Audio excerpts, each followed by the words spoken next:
The entire cast of Morning Joe on MSNBC proved how embarrassingly bad they are at their jobs this morning. Look at what event they recently attended. So we actually went out to Palm Springs, where Charles and David Koch have their winter meeting. John Carl was out there as well. We saw a lot of presidential candidates running around, and it was a pretty remarkable event. And the most remarkable thing was what they were talking about. You know, I sat and talked to Charles a good bit, Charles Koch a good bit. He was obsessed about, well, just what I said and what I've been saying for some time. Income disparity and mainly crony capitalism. And anybody that thinks that they're loyal, faithful Republicans have never talked to them for more than 3 minutes.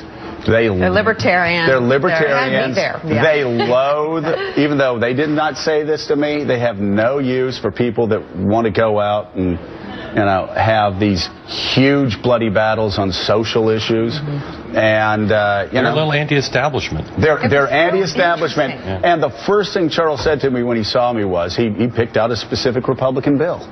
I said, how are things going? He goes, well, you know, look what they're passing in Washington. Yeah. You know, they're giving tax subsidies to Hollywood. They're giving tax subsidies to Wall Street. They're giving tax. I mean, this guy is what my good buddy Charlie Hilton would call a true believer. And he's got no use for Republicans that support corporate welfare and no use for Democrats. It's pretty remarkable. Anybody that, I mean, they have been painted as cartoon characters that they're just definitely not what you think. Now listen, they believe in the freedom agenda. They believe in low taxes. They believe in low regulations. They are libertarians. They don't want the federal government in your pocketbook, but they also don't want them in your bedroom. They're like I think most Americans. But very interesting. And Willie, David, of course, we were talking about what he's done in New York and the Upper West Side, and you know, it's pretty remarkable. Yeah, there aren't many museums or concert halls you can walk into in Manhattan that don't have their names on the side. Or hospitals. And medical facilities. Or hospitals, yeah. cancer research, et cetera, et cetera.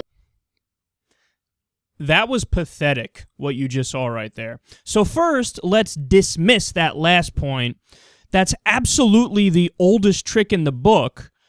It's what Hamas does. I'm not kidding. It's what the mafia does, and it's what the Taliban does. They take 2% or so of their wealth, and they kick it back. They give it to great causes that nobody could disagree with. And then the reason why they're doing that is so that you don't look behind the curtain to find out how they made that money and all the negative and bad things that they do. So they took the bait, right? I mean, they fell for the oldest trick in the book, which is pathetic, but it indicates their intelligence and how serious they are as journalists. A couple of parts in there, I literally laughed out loud. They said, oh, they care about income disparity and crony capitalism. Are you serious? You do know that one of the main things they've been lobbying against is a raise in the minimum wage. If they care about income disparity, they care about increasing it. They want to go in the wrong direction. If they really wanted to fight it, here's a way they could have fought it. Fight for a raise in the minimum wage, but they're not doing that. They're doing the opposite. And they're against crony capitalism? How stupid are you? They are the biggest crony capitalists in the country, and I'll get to that in a second. I'll prove it to you. Unlike these jackasses, I don't just go based off of opinion. You know, I had a conversation with them, and they seem like nice guys. Yes, but that's why you as a journalist should not become buddy-buddy with people who you're supposed to cover objectively.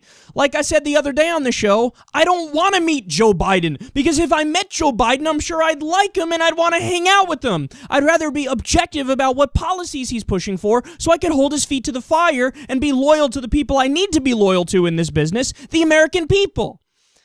They actually said they're anti-establishment. Anti-establishment? They're multi-billionaires. They're the opposite of the establishment. They have bought the government. They are the establishment. Look, I'm sorry, man, but these guys, they're bordering on something that they should just flat out be fired for. Now, you guys know me. I'm 100% in favor of free speech. I'm a free speech absolutist. But that doesn't mean that you're able to fail at your job and keep your job. What you're doing here is you're failing at your job of being a so-called journalist, and being factual and caring about information and the real news stories. You care more about the opinions and the conversation you had with David and Charles Koch over what they've actually done. Actions speak louder than words. Have you ever heard that before? They're totally oblivious to that. So let me go ahead and give you some specifics here. Quote, Koch Industries was accused of bribing French government officials to win contracts. Tell me again how they're so against crony capitalism. So why is it that they were bribing French government officials? Now, you might fire back and say, well, Kyle, that was just, that's alleged, hasn't been proven. Okay, well, let's move along here. Quote, the Kochs received at least $85 million in federal government contracts. Many come from the Department of Defense, but they also include an exclusive contract to supply the nation's strategic petroleum reserve and prior access to Iraqi crude oil. Tell me again how they're against crony capitalism and they're against big government? Let me get this straight. They're against crony capitalism for other people, and they're against big government for poor black people, but if it's big government to give them $85 million, then they love it. Then they have no moral qualms about, let me not take it because I'm a true believer in my ideology. Spare me! Joe Scarborough, you are a dunce. You are terrible at your job. Use Google. Use the Google machine to get the facts about what these guys actually did.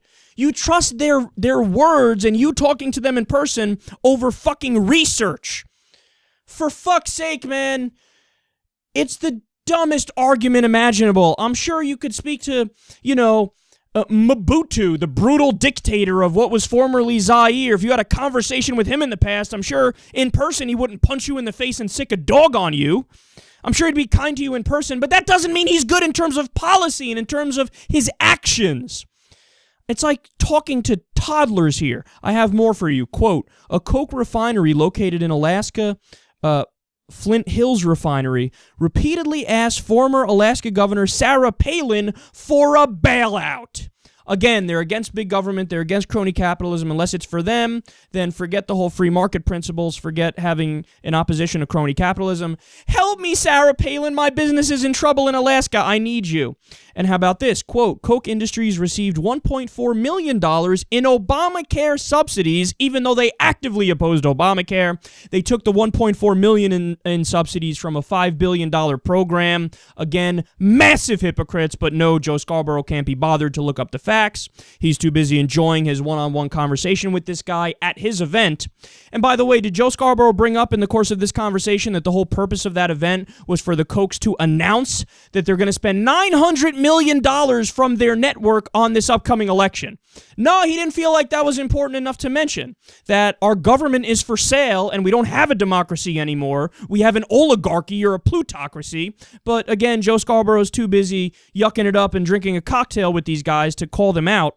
How about this? Quote, if Keystone XL is approved, which they're going to make money on, by the way, it will receive at least $1 billion in corporate subsidies, but again, they're against crony capitalism. They also received billions of dollars in oil subsidies and another $88 million in corporate welfare. Again, pathetic. But the bottom line is, Joe, you 100% missed the point. Even if you agree with their agenda, as I suspect you do in many respects, that doesn't mean they should be able to buy the government, which is what they're doing.